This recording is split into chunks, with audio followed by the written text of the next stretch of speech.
Bienvenidos a todos. En nombre de Carbo, le doy la bienvenida a todos los asistentes el día de hoy. Tenemos una charla sobre inteligencia artificial, un tema que ya no es futuro, sino que es presente, tecnología que nos acompañará en el futuro seguramente y que transformará nuestras vidas. Pero es importante aprender las cosas buenas y por eso es tan importante esta charla del día de hoy. Hoy hablaremos de la aplicación de uno de los motores más conocidos, que es el ChatGPT, en la investigación clínica, y para eso contamos con un invitado de lujo. Vaya también el doctor Carlos Humberto Cifuentes, vicepresidente de Carbo, que nos va a hacer el honor de presentar a nuestro invitado. Adelante, Carlos. Gra- Gracias, doctor. El día de hoy nos va a acompañar con la charla el doctor William Rojas, quien es médico de la Universidad del Rosario.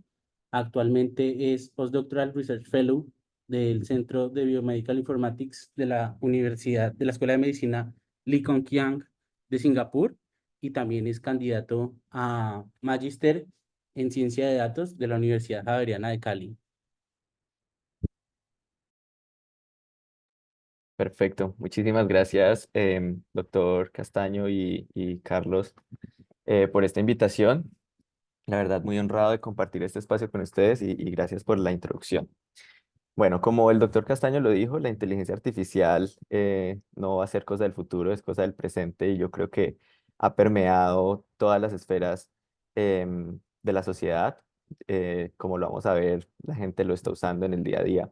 Y yo creo que una de los desarrollos que ha impactado o que ha potenciado de una manera muy vertiginosa la inteligencia artificial, o al menos los large language models, como lo vamos a ver, los modelos de lenguaje grandes, fue ChatGPT. Hoy vamos a ver un poco de cómo podemos usar esta herramienta eh, en la investigación biomédica. No investigar sobre ChatGPT, sino cómo esta herramienta nos puede ayudar a optimizar los procesos de investigación que, como todos sabemos, pueden ser complejos y nosotros, como un país de habla hispana, pues podemos sacarle muchas más ventajas. Entonces, lo primero es mostrar un poco de los ejemplos, no de los buenos, sino de los malos, porque a veces uno aprende más del error. Pero estos son ejemplos de la vida real, de papers que han sido publicados en revistas, en editoriales prestigiosas como el Elsevier, en las que los autores de diferentes artículos, por ejemplo, este reporte de caso y revisión de la literatura, han utilizado los Large Language Models para ayudarse con la escritura biomédica, eh, y de manera inadvertida han dejado la respuesta que ellos les brindan sin hacer una revisión crítica. Entonces, por ejemplo, aquí vemos cómo en medio del texto dice: lo siento mucho, pero no tengo acceso en tiempo real a la información o a los datos específicos del paciente. Soy un modelo de lenguaje de inteligencia artificial y puedo proveer información general. Entonces, este es un ejemplo. Aquí vemos otro ejemplo en el que en la introducción de un paper de una revista en Surfaces and Interfaces, los autores copiaron y pegaron la respuesta en la que dice: ciertamente, aquí está una posible introducción para tu tema. Y acto seguido colocan la introducción que brinda el ChatGPT o el LLM que estén usando. Muchos son los ejemplos. Aquí hay otro en el que le dice como: lo siento mucho, pero no tengo acceso en tiempo real a la información. Lo mismo que decía el anterior. También utilizado para escribir los métodos. Entonces suena como algo lógico, pero de repente ChatGPT alucina y le coloca como el ramen spectra, ramen como la comida asiática. Pues no tenía nada que ver en este contexto. O también lo utilizan para realizar las referencias bibliográficas y se ve como es una respuesta Regenerate Response, que es automatizada. Y así son muchos los casos en los que ha aparecido, pero yo creo que uno de los más famosos fue uno publicado. Esto es cuando se utiliza para corregir la gramática o la escritura. Pero uno de los más famosos es este que utilizaron en esta prestigiosa revista con un factor de impacto de 6.3, que es Frontiers in Cells and Developmental Biology, en el que los autores utilizaron un LLM. En este caso no fue ChatGPT, fue otro parecido, pero ellos lo que hicieron fue que lo utilizaron para crear las figuras de, el- del paper. Y curiosamente, pues a pesar de que se ve bonito como a una primera vista, em, pues realmente es completamente incorrecto lo que se está mostrando en la imagen, porque no tiene ningún sentido biológico ni se correlaciona con los experimentos que se hicieron. Tiene de alguna forma un sentido estético, pero como ustedes pueden ver, al final termina siendo una imagen que no tiene sentido.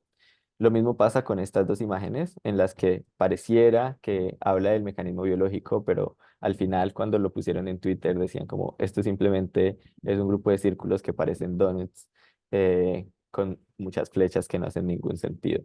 Y lo mismo aquí en el que ellos intentaban demostrar como las correlaciones biológicas de las diferentes células, pero que cuando uno lo entra a ver a mayor detalle no está diciendo nada y además de eso, tiene errores o más bien es inteligible las letras, sí, el texto que lo acompaña.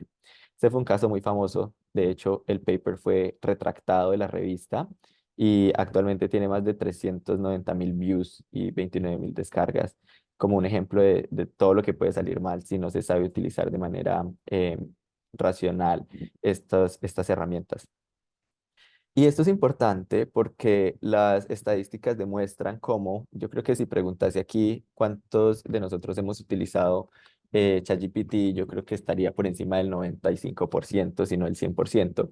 Y las estadísticas lo demuestran así, las personas, al menos los empleados americanos por debajo de los 30, están utilizando ChatGPT de una manera muy frecuente. Aquí vemos hasta un 30% de las personas entre los 18 y los 29 años lo utilizan, un 21% entre los 30 y los 49 años, y las personas mayores de 50 tal vez un poco más reacias para utilizarlas en el trabajo, pero de todas formas un 10%, uno de cada 10 lo utiliza. También lo utilizan para aprender algo nuevo o para entretenimiento de manera muy frecuente. Entonces, teniendo en cuenta esto, como, bueno, sabemos que puede tener como algunas desventajas o puede pasarse de manera inadvertida errores, ¿se recomienda o no se recomienda su uso en la investigación biomédica? La verdad es que al comienzo, cuando recién se lanzaron estos LLMs, que eso fue hace aproximadamente un año cuando salió ChatGPT, la respuesta de las editoriales y de la literatura científica en general fue como no debería ser utilizado, rechazamos el uso de los LLMs, rechazamos que las publicaciones tengan coautoría por parte de los chatbots y de hecho muchos papers salieron publicados los primeros 2 o 3 meses después del lanzamiento de ChatGPT en los que incluían a ChatGPT como un coautor. Pero rápidamente se ha transitado a un modelo en el que se ha entendido cuáles son los beneficios y los usos de ChatGPT y de todos estos LLMs. Y de hecho, la nueva revista del New England Journal of Medicine, que es New England Journal of Medicine AI, soporta y encourage el uso de estos LLMs para los sometimientos de los papers en su revista. Recientemente tuvimos la visita del doctor Howard Buckner aquí al hospital. Él es el anterior editor en jefe de JAMA y JAMA Network, que es tal vez una de las más importantes revistas de literatura médica en el mundo. Y él decía, mire, lo que yo quiero como editor es leer un buen paper. Y si los Large Language Models van a ayudarme a leer un buen paper, pues están más que bienvenidos. ¿Qué es importante? Que sea un uso racional, que las ideas vengan del autor, que las ideas vengan del científico y que sea utilizado solo como una herramienta en la que le puedan hacer un proofreading o un grammar check a su artículo para mejorar la forma en la que se escribe, pero que además haya una declaración en el artículo de cómo y qué tanto se utilizó el AI para el proceso de escritura del manuscrito. Entonces, yo creo que aquí entendemos la magnitud. Es una herramienta que por sus habilidades, sus capacidades es sorprendente y que ha sido muy utilizada y que de hecho actualmente en la comunidad científica, en las revistas, recomiendan el uso de ChatGPT para mejorar los sometimientos. Pero también vemos que puede tener, como todo, un doble filo, que sobre todo depende del usuario. Sobre todo depende si el usuario de manera inadvertida, digamos, si de manera perezosa no revisa el resultado que le está dando ChatGPT o cualquier LLM, se pueden cometer errores porque al final de cuentas es una máquina y necesita tener un double check. Y es que eh, la literatura médica ha avanzado a pasos inimaginables. Para el 2022, habían en las 55 revistas más importantes, se publicaron más de 2.000 artículos de full text. Y eso en total daba más de 300.000 artículos en un cuarto del año. Eso quiere decir que no existe una persona en el mundo, porque si uno leyese un artículo cada 10 minutos, se necesitarían aproximadamente 50.000 horas, es decir, 5,7 años para actualizarse con la literatura médica publicada el año inmediatamente anterior. Es decir, que cuando uno termine de leerlo el 2022, ya está 6 años más adelante, o sea, 6 años atrasado. Entonces, con el volumen de información que estamos manejando actualmente en medicina, es apenas imaginable y mandatorio casi tener este tipo de herramientas que le permitan a uno jugar con esta data como de manera, resumirla de manera crítica, tenerla almacenada en algún lugar o que le permita hacer un screening rápido para encontrar los puntos que son más importantes para nuestra investigación. Y esto siempre viene incrementando en el tiempo. Aquí lo podemos ver como cada vez las revistas y más con el acceso abierto tienden a publicar más y más papers. Entonces, pues ya sabemos que ChatGPT está aquí, es parte de nuestro día a día, pero muchas veces no se entiende qué es ChatGPT. Entonces, básicamente es un chatbot que está basado en una técnica de inteligencia artificial que se denomina el NLP, Natural Language Processing, que lo único que significa es la forma en que nosotros interactuamos con una máquina y en la forma en la que la máquina entiende el lenguaje humano y genera lenguaje humano, o pues similar a un lenguaje que es similar al lenguaje humano. Entonces, hay dos procesos que es Language Interpretation y Language Generation. Generation quiere decir pues que genera un texto a partir de una serie de parámetros que tiene establecidos, es decir, que es una inteligencia artificial generativa. Generativa porque produce algo y puede producir texto o puede producir imágenes. El backend, es decir, como el cerebro, lo que está detrás de ChatGPT, es en realidad un Large Language Model, que es como un algoritmo de inteligencia artificial que es generativa y ha sido preentrenado y tiene dos generaciones, la de 3,5 y la 4, aunque ya se ha mostrado que están trabajando en una versión número 5 que va a ser lanzada, no sabemos qué tan próximamente, pero seguramente em, este año. Ya veremos. Y lo que hace es que produce un texto en respuesta a un input que puede ser multimodal. Y esto es importante porque a veces pensamos que ChatGPT solo es capaz de interpretar el lenguaje, pero de manera muy curiosa, hoy en día ChatGPT es capaz de tomar una imagen, extraer los elementos principales de la imagen, entender cuál es el contexto de esa imagen y producir una respuesta a partir de. ¿Qué es importante saber de ChatGPT y de la mayoría de los LLMs que son comercialmente disponibles? Es que no fueron entrenados con literatura biomédica, con literatura médica curada específica, sino que fueron entrenados en un amplio rango de temas, lo máximo posible, desde la agricultura hasta la zootecnia, todos los temas están allí de fuentes abiertas y no tuvo un proceso de curación. Entonces, puede ser que haya data de artículos de opinión, que haya datos de revistas indexadas, así como puede que hayan datos de comentarios en la web, etcétera, etcétera. Y en general es un volumen de datos gigantesco, aproximadamente 45 gigabytes, con más de 100 trillones de parámetros que están dentro de sí. Entonces, básicamente, este paper publicado en Nature explica cómo funciona ChatGPT y los Large Language Models en general. Y es que tienen un conjunto de datos de entrenamiento diferentes que pueden ser libros, libro 1, libro 2, Wikipedia, web text, diferentes archivos con datos que son con los que se alimenta el algoritmo, se le hace un preentreno a ese algoritmo y luego lo que se hace es algo que se denomina un fine tuning, que básicamente es que se empieza a tratar ese algoritmo, se empieza a testear, ok, se le hacen preguntas y se mira la respuesta.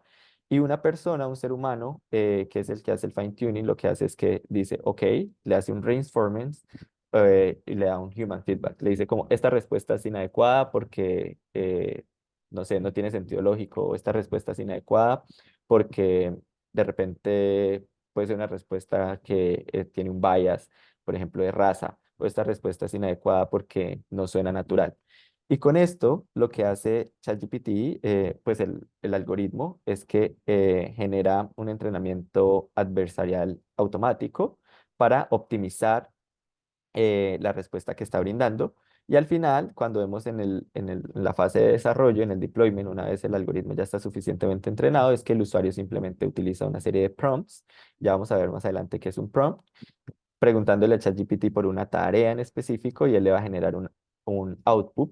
Y este output, pues, es datos que pueden ser utilizados en la práctica, ya sea para complementar su paper o hay gente que está testeando ChatGPT para ver qué tan, cuál es el accuracy en el diagnóstico, etcétera, etcétera. Entonces, así es como se utiliza ChatGPT. ChatGPT es de alguna forma como un amigo, es como tener un amigo gringo que le puede a uno revisar el texto y le genera pero que no es médico, entonces que le genera un texto que suena bien, pero que al final usted tiene que doble chequearlo para ver si está bien escrito. ¿Cómo funciona? Pues básicamente es como un mar de palabras, es un lago gigante de palabras que vienen de diferentes fuentes, pero esas palabras de manera natural tienen una relación, ¿cierto? Es como cuando uno le dicen sol y uno inmediatamente piensa en amarillo. Entonces, por ejemplo, cuando uno le dicen mujer, cuando le dicen reina, piensa de una vez en mujer, rey, piensa en hombre, pero cuando uno le dicen rey, también puede pensar en reina, ¿cierto? Las palabras en sí mismas tienen una serie de relaciones semánticas entre ellas.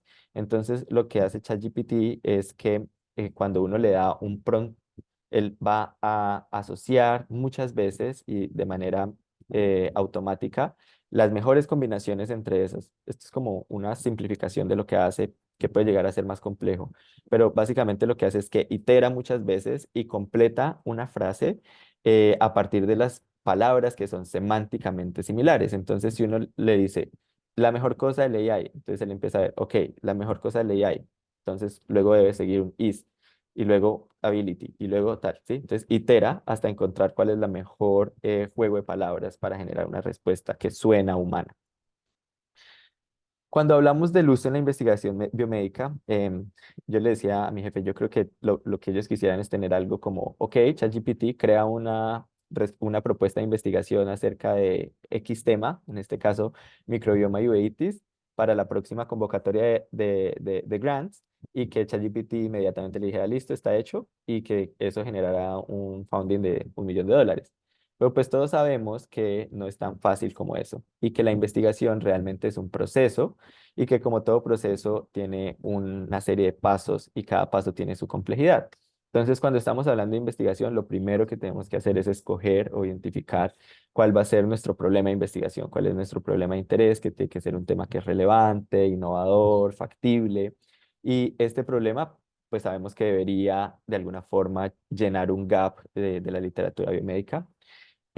Luego uno tiene que empaparse, ok, este tema me interesa, ahora tengo que leer y saber qué es lo que está allí disponible, qué es lo que se ha hecho, quiénes han publicado sobre el tema, conocer cuál es la frontera en el conocimiento para ver qué puede uno aportar. Luego, después de que uno ya sabe, ok, tal vez hay un gap en este aspecto en particular, en el diagnóstico, en el tratamiento, yo creo que mi pregunta de investigación es esta. Entonces, uno diseña la pregunta de investigación, diseña unos objetivos. Después de saber los objetivos de investigación, pues empieza a diseñar su estudio porque necesita un método adecuado dependiendo de la pregunta que quiera responder. Con este diseño de estudio establece una metodología, cómo voy a reclutar a mis pacientes, cuántos van a ser, si va a ser un estudio, em, por cuánto tiempo, como todo lo que tiene alrededor de. Luego tiene que poner un tiempo, cuánto voy a durar haciendo la investigación, 1 año, 2 años, 5 años, dependiendo qué tan compleja pueda ser la pregunta o cuál es el diseño que se haya decidido. Luego tiene que asignarle un presupuesto y cuáles son los recursos que van a usar. Entonces, para responder esta pregunta, me voy a gastar $5 millones, $1 millón, no voy a gastar nada. Sí, tiene que tener un budget. Luego uno escribe la propuesta de investigación y con esa propuesta de investigación tiene luego que revisarla. Casi generalmente uno la revisa y la revisa otra vez y la revisa el que la escribió, la revisa el PI etcétera, y luego se hace un sometimiento y eventualmente ese sometimiento es exitoso o no. Entonces, este es el proceso hasta que uno escribe un sometimiento. Entonces, es un poco utópico pensar que si uno le dice a ChatGPT, ok, cree una propuesta de investigación, él va a hacer todo este proceso y lo va a hacer de manera, digamos, consciente, inteligente, lo suficientemente inteligente para que sea una propuesta ganadora. Entonces, uno tiene que ser consciente que en realidad ChatGPT no está para darnos todo el trabajo. Entonces, cuando uno habla de esto, tiene que saber que no es para hacer todo completo, es para dividirlo en tareas y utilizarlo en esas diferentes tareas. Entonces, ¿cuáles son las tareas? Esto es un resumen, pero si uno ahonda un poco más, digamos, por cuestión de tiempo, vamos a ir por estas que son como las más comúnmente utilizadas. Esta es una serie de tareas que se pueden hacer con ChatGPT. Tenemos, por ejemplo, el brainstorming que llamamos, ¿cierto? Como una lluvia de ideas, empaparnos de la literatura, saber qué es lo que está allí. Resumir es completamente útil. Yo creo que a todos nos ha pasado que estamos escribiendo un paper y el abstract lo terminamos, está perfecto, nos encanta y tiene 500 palabras. Y luego uno va a someterlo y dice, no, máximo 350 palabras. Ahí es un caso perfecto de uso de ChatGPT en el que uno le puede decir como, a partir de este texto que es generado por humano, por favor, resúmalo en 350 palabras sin perder la idea general. Entonces ChatGPT es capaz de hacer eso para hacer grammar check o proofreading. Entonces, yo creo que también a todos nos ha pasado alguna vez, por lo menos, que sometemos un paper y los revisores colocan, este paper se beneficia de una revisión por un hablante nativo del inglés o algo así.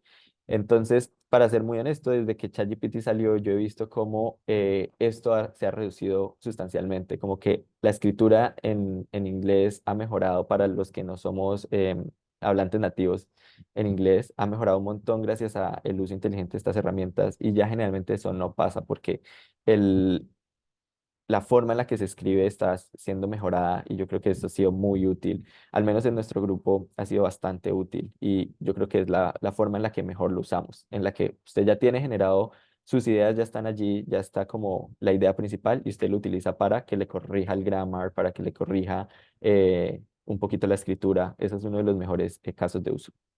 También para reestructurar párrafos, a veces pasa que uno tiene, por ejemplo, bullet points y quiere convertirlo en un párrafo, entonces es muy útil para eso, o en el sentido contrario, tiene uno un párrafo y quiere hacer de esos bullet points, se le puede pedir a ChatGPT y él va a tomar las ideas. Esto es muy útil, por ejemplo, cuando hay algunas revistas en las que dice, por favor, de 4 o 5 key points de su investigación. Entonces uno coge el abstract y le dice, por favor, genera 4 o 5 key points a partir de esto, y va a ser muy útil para ello. Para cambiar el formato, lo vamos a ver cómo ChatGPT puede ser muy útil para, por ejemplo, si uno lo tiene prosa y lo quiere colocar en un formato distinto, es muy útil. Incluso se puede utilizar para cuando uno tiene algo en un formato de texto y lo quiere convertir en una imagen. Vamos a ver que también se puede hacer generación de imágenes. Y como genera imágenes, pues se puede utilizar también para hacer un draft de los diagramas que uno está haciendo. A veces uno tiene en la cabeza, como a mí me gustaría, un diagrama en el que empiece con este paso y termine en esto, pero no sabe muy bien cómo estructurarlo. De repente, ChatGPT le puede ayudar a hacer ese draft que luego uno puede utilizar para mejorar. Y luego vamos a ver cómo también puede ser utilizado para hacer el análisis estadístico, el análisis de los datos, al menos preliminar, em, porque ya vamos a ver que llega a ser complicado cuando la data es muy grande y esas son partes de las limitaciones. Entonces, para cada una de estas tareas tiene limitaciones que se deben conocer de antemano, porque cuando uno las conoce, sabe cómo afrontarlas y cómo superarlas. Entonces, por ejemplo, cuando hablamos del brainstorming, es importantísimo saber el tema de las alucinaciones. ¿Qué es una alucinación? Básicamente, una alucinación se refiere a un output que es generado y que suena plausible, uno dice como esto es plausible, esto podría ser, pero cuando uno lo revisa críticamente, es incorrecto, es factualmente incorrecto, o sea, los hechos que están ahí escritos no son verdad o están completamente no relacionados con el contexto que se le dio. ¿Sí? Entonces, es una frase que suena linda y uno la lee y dice, sí, esto suena bien, pero no tiene nada que ver con lo que estamos hablando, o esto suena bien, pero es incorrecto y uno tiene que ser consciente y tiene que aprender a detectarlo, porque este es uno de los principales errores que se cometen cuando se utiliza ChatGPT para escribir, que él puede intentar cambiarle el sentido a lo que tú escribiste, pero si uno es crítico, uno dice, no, esto debería cambiar y lo corrige. En temas de resumen, el problema es que tiene un límite en el número de tokens que uno le puede alimentar, que uno les puede poner. Entonces el input es máximo 4096 tokens. Entonces, pues uno tiene que partirlo en pedazos para hacer el resumen, que no es un gran problema, pero es una limitación. Cuando hablamos de grammar check y de proofreading, el problema es, uno, que como ya dijimos, hay dos versiones, una que es la 3.5, esa está públicamente abierta, es gratuita, uno solo crea una cuenta y ya puede acceder a ella. Y cuando hablamos de la versión premium, que es la 4.0, hay que pagar aproximadamente $20 al mes. Es mejor, es objetivamente mejor cuando uno la compara, las respuestas de una mejor calidad, por ejemplo, el texto se nota mucho más elaborado, como que comete muchos menos errores, alucina menos, pero el problema es que toca pagar y además de que hay que pagar, hay un límite en los mensajes que uno puede utilizar, que actualmente son 40 mensajes cada 3 horas. Entonces, si uno lo utiliza mucho en 3 horas, tiene que esperar luego otras 3 horas hasta que vuelve a estar disponible. Cuando lo usamos para reestructurar los párrafos, puede tender a perder la idea principal, como que ya vimos cómo funciona, entonces él une las palabras semánticamente similares y puede ser que él tenga otra palabra que es distinta a la idea que uno quiere transmitir. Y ahí uno tiene que ser muy crítico como investigador y decir como, no, esto no es lo que yo quiero transmitir. Entonces uno le puede decir a ChatGPT, no, la idea principal es esta, o de repente hay casos en los que uno dice, creo que es mejor si yo lo escribo por mi cuenta y le pido que me corrija solamente el grammar. Para cambiar el formato, lo que decíamos, si tengo un párrafo y lo quiero volver bullet points, de repente puede perder la información que es importante, puede que él se concentre en cosas que para uno no son importantes. Entonces uno también le puede decir en el prompt como, por favor, tenga en cuenta esto, porque es importante. Con el drafting de los diagramas, el problema es que no son editables. Entonces, una vez es generado, ya solo queda o descargarlo o volverlo a hacer. Entonces, a veces pasa que uno hace el draft y le gusta, está chévere, pero hay una cosa que quisiera mover de lugar. Entonces, es un problema porque uno no puede simplemente editarlo. Y con respecto al análisis preliminar de los datos, es asombroso. El único problema es que tiene un límite que son 10.000 filas. Aunque la mayoría de los datasets que utilizamos en investigación clínica no tienen 10.000, pues puede llegar un punto en el que, por ejemplo, cuando están utilizando proteómica, como Carlos que está trabajando en investigación translacional, pues esa data es compleja. Y además, cuando hablamos de análisis de datos, lo vamos a ver más adelante, uno tiene que ser muy cauteloso porque de alguna forma no sabemos a dónde están yendo estos datos, a pesar de que OpenAI, que son los desarrolladores de ChatGPT, dicen que esto no almacena la data, que además hace sentido que no la almacene porque sería demasiada data y creo que no hay servidores que aguanten la data mundial, pero de todas formas no sabemos a dónde está yendo esta data y qué está pasando con ella. Entonces, si se va a usar para análisis de datos, yo tengo una serie de recomendaciones que vamos a ver más adelante, pero mi recomendación número uno sería no pongan toda su data en ChatGPT de entrada. Ah, bueno, esto era una cosa muy curiosa de la revista Esquizofrenia de Nature, que decía que ChatGPT no alucina, sino que en realidad fabrica y falsifica, porque una alucinación definida por los psiquiatras es algo completamente distinto. Entonces, hay que tener en cuenta con estas fabricaciones y falsificaciones. Entonces, bueno, ¿cómo podemos utilizar ChatGPT ahora sí de manera muy práctica en nuestra investigación biomédica, por ejemplo, para escribir una propuesta de investigación? Hay que conocer también estos que son los GPTs. Los GPTs son como un App Store de ChatGPT. Después de que uno ingresa a ChatGPT, uno puede entrar a este y va a encontrar que son diferentes aplicaciones que se les ha dado al LLM, o sea, está cocinado sobre la misma base, pero que tienen una aplicación diferente. Entonces, por ejemplo, este es interesante, Consensus, en el que lo que hicieron fue que curaron la data, cogieron 200 millones de artículos que estaban disponibles en la literatura y los pusieron en una parte distinta, digamos, los pusieron en un cerebrito distinto Y este GPT lo que hace es que busca las preguntas que uno le hace solamente en esa data que está curada. Y así como este, hay muchas aplicaciones que se han desarrollado, pero hay un capítulo completo que es Research and Analysis. Hay otros como para crear imágenes, para el writing, para educación, lifestyle, etcétera. Pero hay una categoría específica que es para Research y aquí hay un montón de cosas interesantes que uno puede utilizar, como por ejemplo buscar citas, que uno a veces está buscando una referencia. Dime cuál es la referencia más actualizada de este tema o cuando uno quiere de repente acceder a diferentes herramientas, matemáticas, etcétera. Este le puede ayudar a uno. Es bastante útil. Estos GPTs, que son básicamente aplicaciones de ChatGPT que están eh, customizadas para tareas específicas. Vamos a ver entonces las tareas que mencioné anteriormente. Entonces, la primera es la de brainstorming. Entonces, lo que uno hace básicamente es que se puede ir, por ejemplo, a este GPT, que es Consensus, y le escribe, ok, dime cuáles son los clinical trials más recientes de biológicos en uveitis. Él le va a pedir acceso, que sí puede entrar, porque como es un GPT de ChatGPT, no es el original, entonces uno le da el acceso.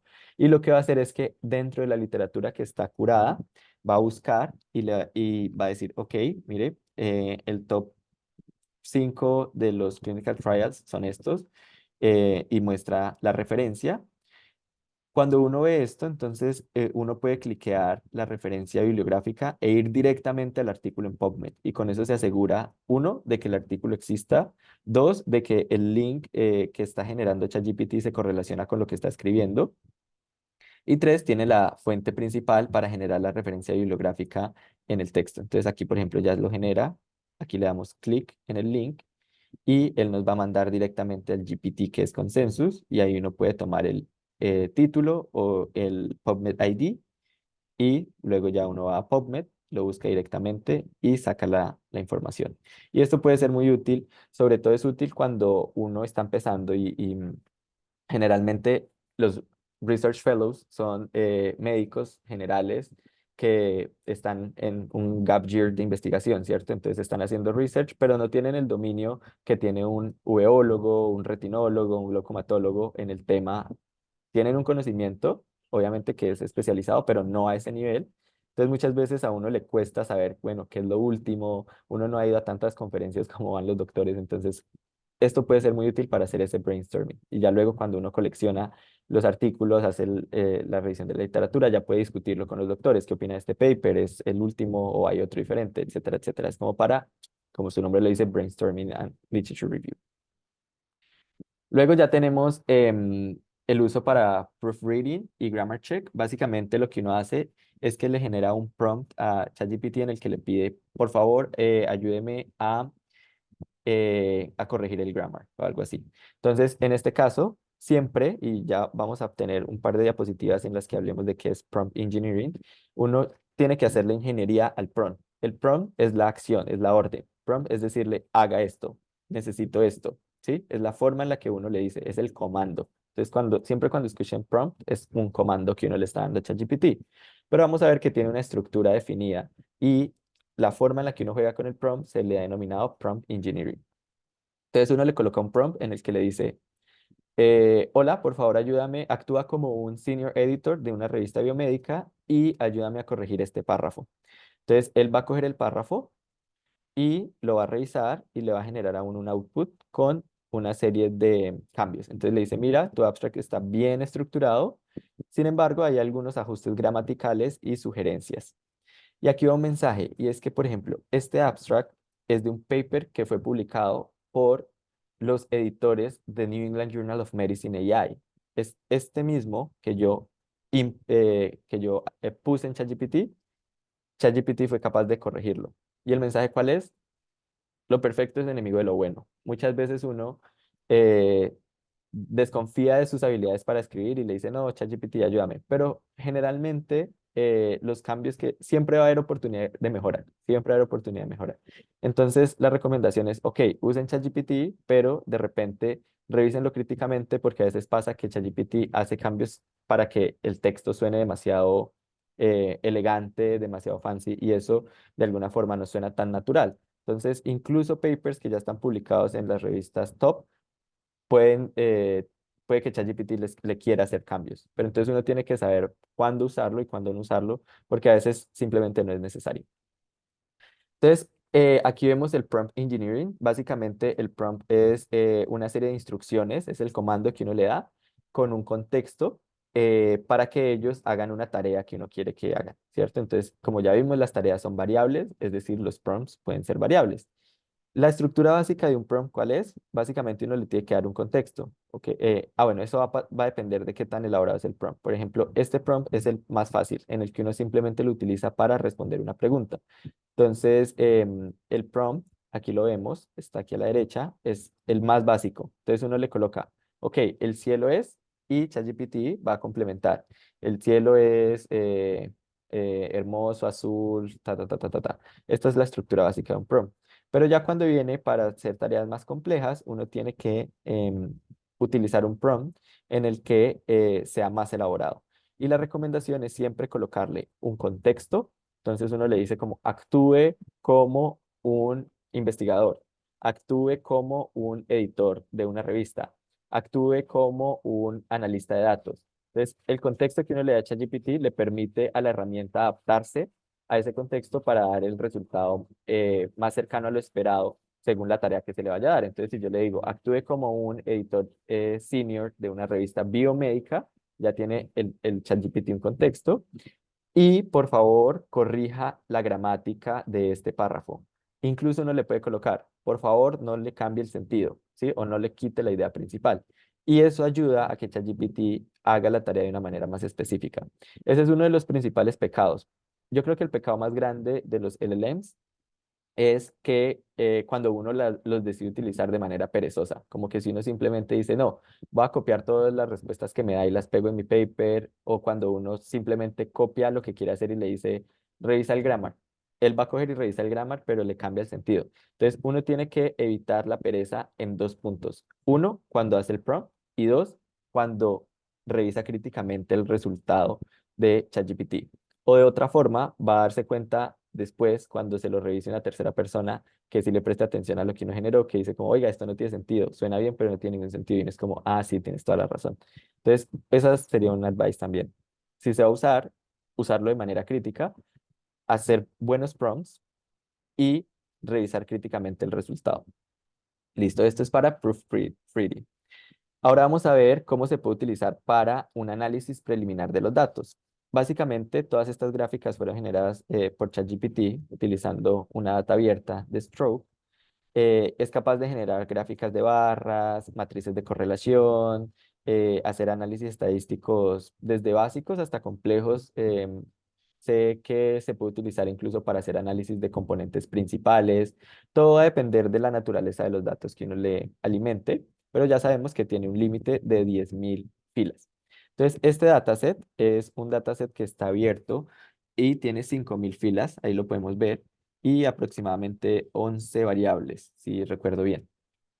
Entonces, lo que uno hace es que coge el dataset y lo adjunta a ChatGPT y le dice, ahí está, le dice, ok, lo primero que uno tiene que decirle es, por favor, lea estos datos y entiéndalos, como hágase familiar con ellos.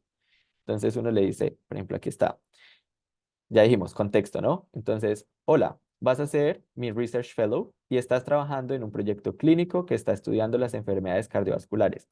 Esto le permite a ChatGPT dar un contexto.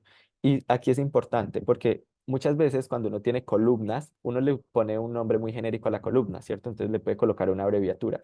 Y estas abreviaturas pueden significar muchas cosas en diferentes contextos. Por ejemplo, algo que puede significar X en oftalmología, puede significar Y en urología y así. Entonces, cuando uno le da un contexto a ChatGPT, él es capaz de entender, ok, esta abreviatura probablemente se relaciona con este concepto, entonces ya tiene ese contexto.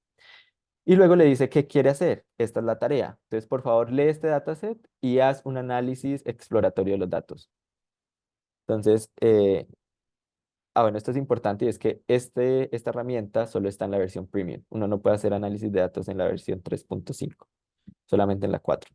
Él va a tomar un tiempo mientras analiza la data y luego ya le va a decir, mire, según lo que entiendo del dataset que me envió, tiene estas variables, que son un ID, un género, una edad, una variable dicotómica para hipertensión, una dicotómica para la presencia de cualquier enfermedad cardiovascular, los niveles de glucosa como una variable continua, etcétera, etcétera.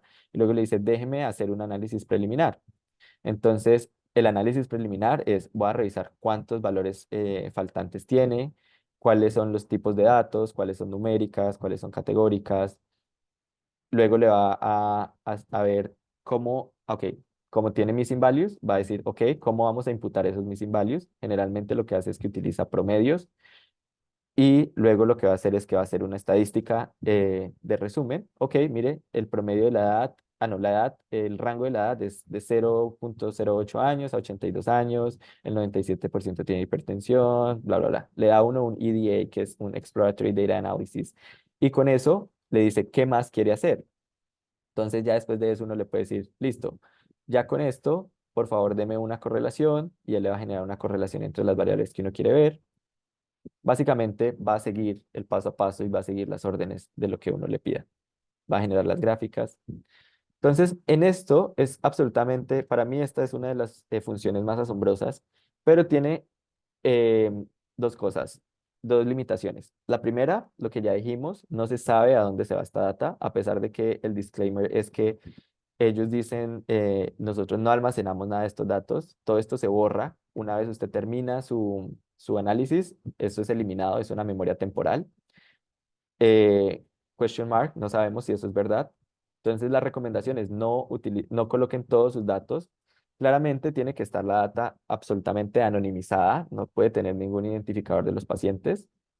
Segundo, es que una vez uno termina el análisis, uno solo tiene un resultado, entonces uno no puede volver a ese resultado a menos que uno tome el código con el que se generó. Entonces, esta es una buena práctica. Yo lo que hago generalmente es que hago un dataset ejemplo. Entonces, sí, yo tengo 1000 pacientes, 15 variables. Yo lo que hago es que cojo las 15 variables y solamente le dejo 10 pacientes o 12 pacientes, no sé, una muestra muy pequeña.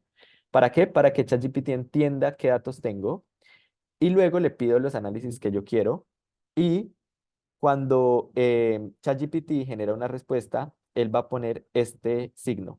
Cuando uno da clic en este signo, no lo tengo aquí, pero él va a generar el código. Y el código se puede utilizar en Python, que se puede correr en Google Colab o en otras aplicaciones. Y ese código replica el análisis estadístico que hizo ChatGPT en la máquina de uno. Entonces yo lo que hago es que cojo mi dataset de ejemplo, tomo el código de ChatGPT, reviso que el código tenga sentido, que no esté calculando cosas que no son, y replico en mi dataset original en mi máquina que no está siendo compartida, donde mis datos no son compartidos con nadie. Entonces, esa es una práctica que yo utilizo y que recomiendo para tener precaución. Entonces, esto es asombroso. Luego tenemos otro uso que es la generación de imágenes y generación de diagramas. Entonces, por ejemplo, aquí tenemos un texto. Esta es una editorial en la que muestra el rápido crecimiento de la literatura biomédica. Entonces, uno lo que hace es que copia una foto, le puede tomar un screenshot y luego le dice a ChatGPT, ok, esto es una foto con X o Y información. Por favor, crea una gráfica y ahí uno le dice, porque la gráfica puede ser confusa, ¿no? Tiene cuatro o tenía 3 o 4 columnas. Entonces, si ChatGPT, si usted le dice, crea una gráfica, él va a coger y va a empezar a jugar con todos los datos alrededor. Y por eso decía que en el prompt uno no puede ser perezoso, uno tiene que decirle claramente qué es lo que quiere. Entonces uno le dice, mire, cree una gráfica, pero por favor solo considere los números que están en la columna. ¿Cuál puse ahí? El número de artículos y no el factor de impacto. Entonces ChatGPT va a coger, va a analizar la gráfica, va a identificar cuáles son los números y al final va a generar una gráfica. Aquí está cargando. Este toma un poco más de tiempo porque es generación de imagen, pero al final el resultado va a lucir así. Y esta es la gráfica que yo puse al comienzo de mi presentación. Entonces aquí muestra revista a revista, cuáles son el número de artículos que ha publicado y ya luego uno hace un chequeo cruzado con la data que tenía original en la imagen. Y esto le puede ayudar mucho a generar una presentación o si uno quiere convertir esto para un artículo, ya sabe uno que tiene una tabla, pero no sabe qué tipo de figuras usar. Y al final uno siempre puede coger el código y replicar la imagen. Listo. Em, yo creo que esto es un overview de cuáles son en general los usos que se le puede dar a ChatGPT en cada uno de los steps de los procesos de la investigación. Pero una cosa que yo creo que es muy importante es que siempre se tiene que combinar los insights del AI, el resultado de la inteligencia artificial, con la experiencia humana. Uno no puede confiar plenamente en el resultado, uno tiene que revisarlo críticamente y asegurarse de que cumple con el rigor científico. De hecho, y no es sorpresa, yo actualmente colaboro con varias universidades a lo largo del mundo y colaboramos con estudiantes y se puede ver cómo, y no solo los estudiantes, que es cosa muy curiosa, también muchos de los seniors, como que uno lee el paper y uno dice, esto fue generado uno es capaz de identificar que fue generado por ChatGPT y de repente que no lo revisaron de manera muy crítica. Es algo que está pasando, uno dice como, ¿cómo es posible? Es posible, pasa en la vida real. Eh, entonces, yo sí recomiendo mucho que si se va a usar, se utilice de manera inteligente y que se utilice de manera crítica y que se haga el ejercicio de colocar la experiencia humana allí, porque al final de cuentas es una herramienta, no es mejor que hacerlo uno mismo, porque de hecho lo que hace la inteligencia artificial es intentar replicar al humano. Entonces, siempre tengan en cuenta esto cuando lo vayan a utilizar. Y ya como para concluir, pues sabemos que ChatGPT es un aliado perfecto para la investigación, pero que tenemos que entender muy bien cómo funciona y cuáles son sus limitaciones, porque esto nos va a permitir de alguna forma enfrentar esas limitaciones, sí, como overcome esas limitaciones y darle el mejor uso posible a esto. Es por eso que para adoptarlo en la práctica clínica, pues el uso tiene que ser muy inteligente y concienzudo. No puede ser como, ok, lo voy a usar para esto y ya. Tiene que ser concienzudo, tiene uno que saber cómo es que lo está usando. Y muy importante es que ChatGPT no lo va a salvar a uno de hacer el trabajo duro, pero 100% lo va a hacer más eficiente. El trabajo duro en términos de que uno tiene que ser el que lea y entienda qué es lo que está haciendo. El trabajo duro en términos de que si usted está haciendo un análisis estadístico, usted tiene que saber qué significa un chi-square, qué significa un Fisher test, cuándo usar un Spearman, cuándo usar un Pearson, cuándo hacer un análisis de correlación, cuándo... Todo eso es el trabajo duro, todo lo que está detrás, todo lo que está em, como por debajo, no en la superficie. Y ChatGPT, una vez uno entiende todo esto, te puede ayudar a optimizar el proceso. Ah, ok, yo ya sé cómo hacerlo, pero esto lo puede hacer más fácil. Entonces ahí uno utiliza la herramienta, la aplica y le puede sacar el mejor beneficio. Muchísimas gracias. Muchas gracias, William.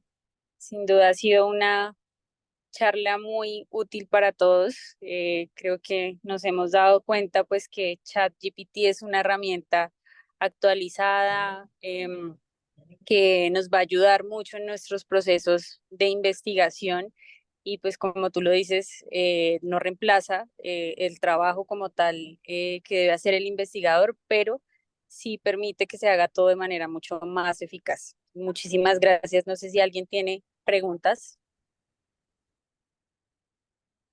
Sí, quería Adelante, doctor preguntarle a Castro. William si alguna vez ha usado ChatGPT para saber si un artículo ha sido escrito por ChatGPT.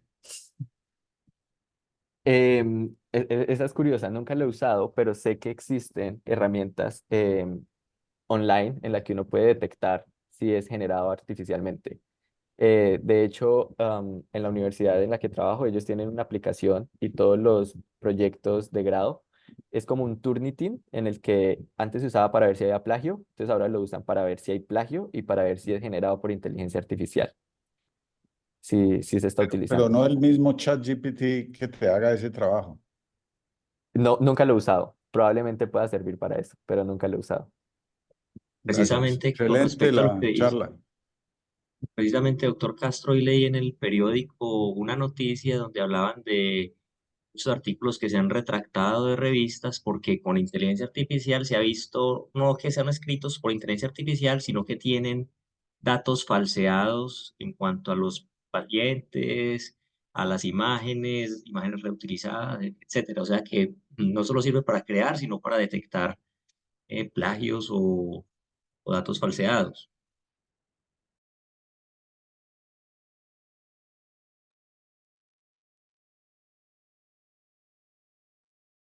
No sé, doctora Mayerly, si viste alguna en el chat. Una No, pregunta, Una qué pena, pregunta del Mario. doctor Orjuela, adelante. Muy buenas tardes, felicitaciones por la conferencia, excelente. Una pregunta, esta herramienta Chat PDF, que es para valoración rápida de un paper, ¿qué valoración le das? ¿Lo has usado? Yo la he usado, la encuentro útil, me parece que es útil, porque hace un screening, pero de nuevo depende para qué lo va a usar uno. Si es para, ok, hay un paper, quiero empaparme y quiero saber el tema, es como hacer un screening rápido. Pero si yo voy a citar ese paper, me gustaría estar más seguro de que lo que dice el resumen es cierto. Entonces, si lo encuentro útil el resumen, iría al texto completo para estar seguro de que es así como lo dice. Entonces es como para echarle ojo, es como para ver si vale la pena leer el paper completo o no. Pero sí lo encuentro muy útil porque además es capaz de leer todos los tokens, todos los caracteres que están allí en el paper. Entonces sí lo encuentro útil.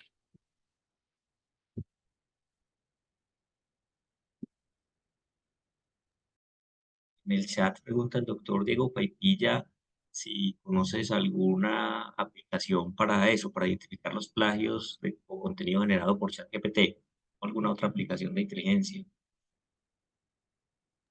Sí conozco, no recuerdo ahorita el nombre, pero yo lo puedo compartir con Carlos. Hay una herramienta que es la que tiene la universidad, eh, bastante útil, te da el porcentaje.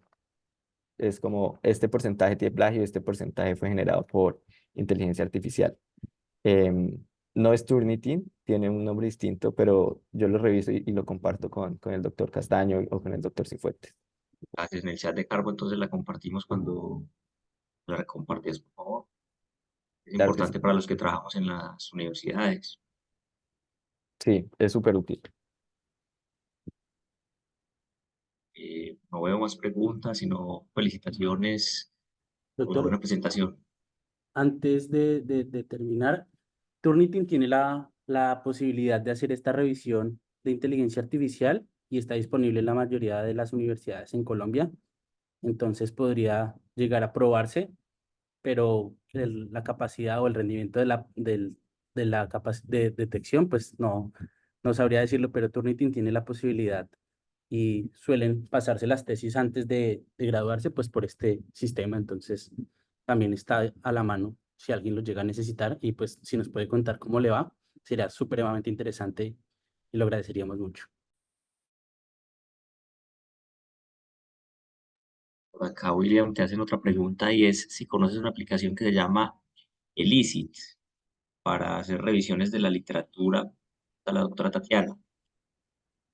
Sí, sí la conozco, es buena. Y yo creo que es como todo, ¿no? Cuando sale una, ya explota un mercado. Entonces, de repente, ChatGPT es solo un ejemplo y eso es importante también como saberlo. Que ChatGPT pues fue el primero y como siempre como que uno se queda ahí con el primero y uno lo ve en la literatura.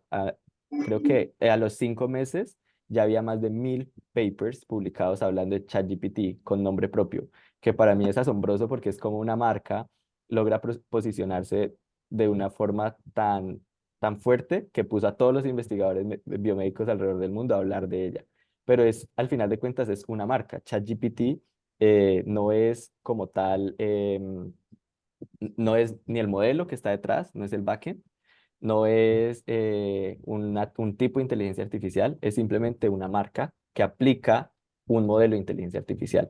Entonces, él lo que usa es el GPT, que es el Generative Pre-trained Transformer. Entonces, hay muchas otras marcas, hay muchos otros desarrollos que usan la misma tecnología o incluso tecnología que es desarrollada por otras empresas. Esta utiliza la de OpenAI, pero hay otras como por ejemplo Google, que tiene un GPT, un LLM distinto, ¿cierto? El Gemini. Entonces, hay muchas y vamos a ver cómo en el futuro muy cercano vamos a tener un comercio gigante de este tipo de herramientas. Y es como los celulares. Unos utilizan Apple, otros utilizan Android, que porque este es más rápido, que porque este es más versátil, que porque este tiene esta aplicación o la otra. Al final de cuentas, todas están sustentadas sobre la misma base. Entonces, las limitaciones en general aplican para todas. Todas van a alucinar, unas más o menos que otras. Todas te pueden generar cambios en el texto, unas más que otras. Todas van a necesitar que uno les ponga un prompt, ¿cierto? Pero al final de cuentas, en general, parten de la misma base. Elicit es chévere también. Levantó la mano el doctor Fernando Gómez. Adelante, doctor. Una inquietud. Es muy clara la aplicación para investigación, pero cuando uno trata de usarlo para cosas clínicas, es muy general. Deberíamos entrar por otra vía para que esas respuestas sean más profundas y más aplicables a la clínica, o definitivamente en la clínica todavía nos vamos a quedar con esa simplicidad que uno encuentra en las respuestas que en general son muy generales. Esa es una muy buena pregunta, doctor Fernando.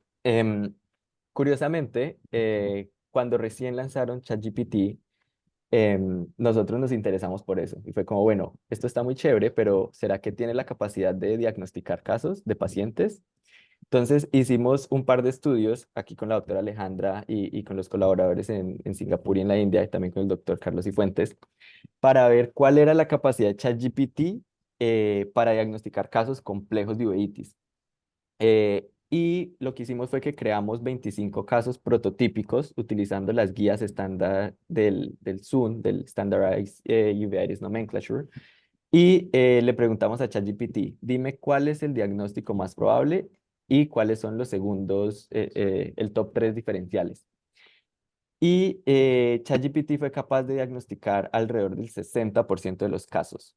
Y uno dice, bueno, el 60% es poquito, pero nosotros lo comparamos con 5 uveólogos, eran 3 uveólogos y 2 fellows, y ChatGPT lo hizo igual que un uveólogo que tenía 20 años de experiencia. Entonces, eso fue como bastante curioso.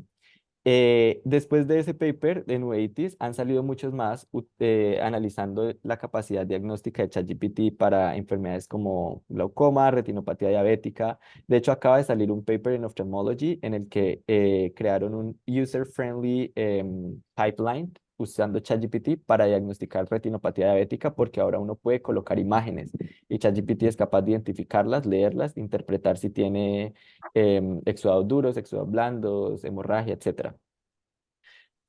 La respuesta corta es, actualmente no se recomienda porque no fue entrenado con literatura médica, pero los resultados son bastante promisorios.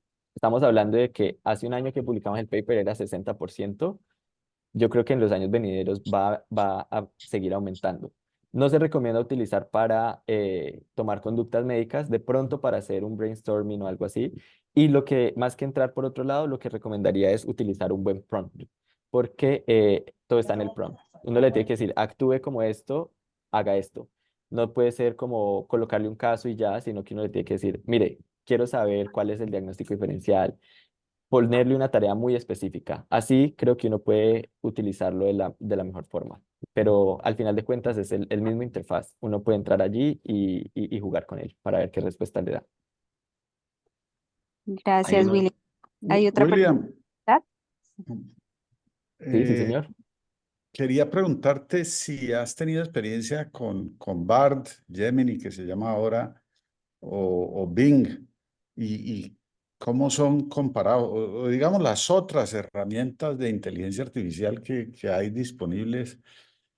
¿Cómo las has comparado con ChatGPT? Entiendo que ChatGPT 4 pues es muy poderoso, pero si has Son experimentado. comparables, sí, hemos comparado, hemos usado para comparar. Hay varias, hay unas que tienen propósitos médicos. Curiosamente, una que es construida con propósito médico, el performance fue menor que ChatGPT. Recientemente hicimos una comparación con Bard, con Gemini, y les da lo mismo. El performance es muy similar actualmente, porque son lo que se denomina state of art. Entonces son como lo máximo que se ha logrado hasta ahora, pero sin duda también son muy buenas. Gracias. Gracias, William. En el chat hay otra pregunta, la hace Diego Paipilla, y él pregunta sobre la variabilidad, pues, de los resultados al correr una misma tarea en ChatGPT. Sí, es variable y eso es importante. No tengo un número que yo te pueda decir 20%, 50%. De hecho, es una buena pregunta. ¿Qué tanto cambia el diagnóstico cuando se pregunta el mismo caso varias veces o algo así? Pero es variable, puede cambiar. Va a cambiar dependiendo de si el input es completamente el mismo, la probabilidad de que cambie es menor. Pero nosotros hicimos un análisis de sensibilidad en nuestro paper eh, y vimos cuál era el efecto de remover una sola palabra que era keyword y ver si cambiaba o no la respuesta. Y en ese paper encontramos que si hay una serie de palabras que digamos, eran 10 palabras, con 7 de las palabras mantenía la misma respuesta y con 3 la cambiaba completamente. Entonces va a depender de qué tan idéntico sea el input, pero sí puede variar y depende de los keywords que tú pongas.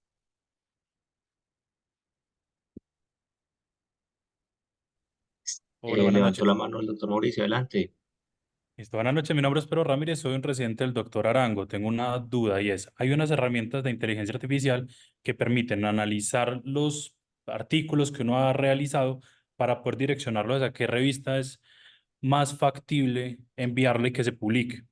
¿Qué experiencia tenés al respecto? No sé si ChatGPT tenga esta opción. No tengo ninguna experiencia. Yo creo que escoger la revista es todo un arte también, ¿no? Porque puede que te digan, no, te lo van a publicar allí y vale $5.500. Entonces hay demasiados factores que tienes que tener en cuenta. Puede ser útil, al final de cuentas te va a dar es una recomendación, vas y ves si se acomoda con tu presupuesto, con el scope, puede ser útil, pero nunca lo he utilizado.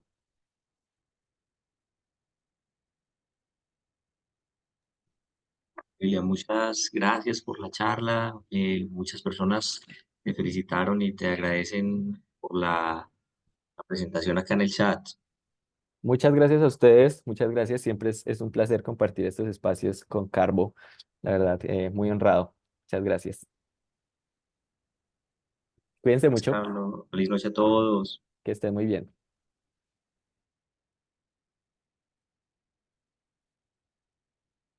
Gracias. Muchas gracias. David, ¿nos puede regalar ahora el link de la grabación?